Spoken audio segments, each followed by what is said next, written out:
So, let's talk about a fascinating question. Why do smart, creative projects sometimes just fail? And I mean fail spectacularly. As we're about to see, it often has nothing to do with skill. It's all about psychology. I mean, really think about it for a second. You've got a team of brilliant people, right? They have all the resources they could possibly need. They're working on something they truly believe in, and it just completely faceplants. It's a super common and frustrating story. And this is where it gets really interesting. The failure isn't because they were incompetent. Actually, it's kind of the opposite. It's a failure that's born from loyalty. This stubborn, die-hard refusal to let go of an idea, even when every single sign is screaming that it's time to pull the plug. So the bottom line is this. We're not dealing with a coding error or a bad marketing campaign. We're dealing with the weird, quirky ways the human mind works. It turns out the biggest obstacles to innovation are usually the ones we build inside our own heads.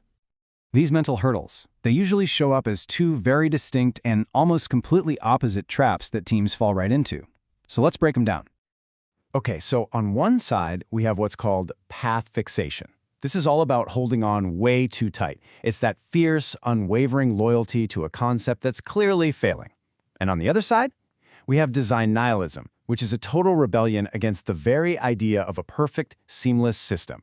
So one is about refusing to let go, and the other is about intentionally breaking things. All right, let's start with the first trap. And honestly, it's the more common one, path fixation. This thing is the silent killer of so many promising projects. So, what is it exactly? Well, path fixation happens when your emotional investment in a project just completely overrules all the rational data. The team has poured their time, their energy, their very identity into this thing. It's not just a project anymore, it's a part of them. And letting go feels like admitting a deep personal failure. And this quote just hits the nail on the head. It's the classic sunk cost fallacy, right?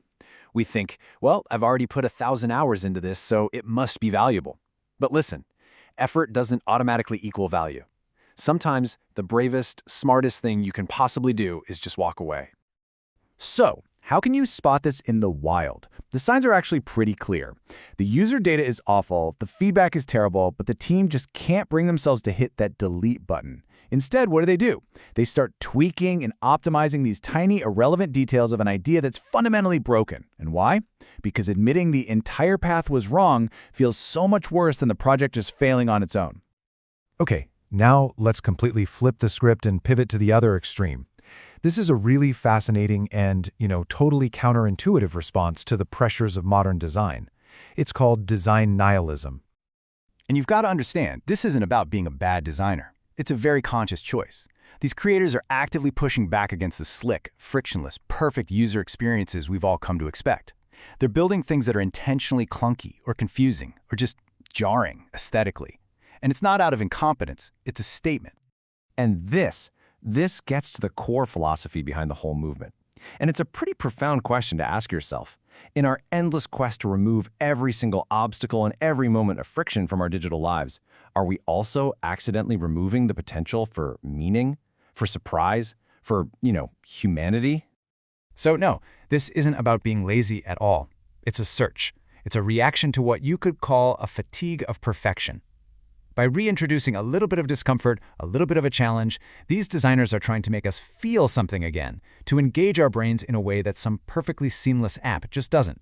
It's really a quest for authenticity in a world of polished, perfect surfaces. Okay, so we've looked at these two polar opposites, clinging way too tightly on one hand and intentionally breaking things on the other. So what's the big takeaway here? Well, it all comes down to finding that sweet spot, that balance between progress and purpose. It really boils down to two huge lessons. First, from path fixation, we learn that our attachment to all that sunk effort can totally blind us to the truth. We have to learn to separate the work we've done from the value it actually creates. And second, from design nihilism, we get this powerful reminder that we humans, we're not just optimization problems. We crave meaning and texture and challenge, not just pure, frictionless convenience. And that really brings us to the final, crucial point. Whether you're designing an app, or leading a team, or creating a piece of art, the ultimate challenge isn't mastering the code or the tools. It's understanding the complex, sometimes irrational, and always meaning-seeking creatures who are going to use what you build, which, of course, is ourselves.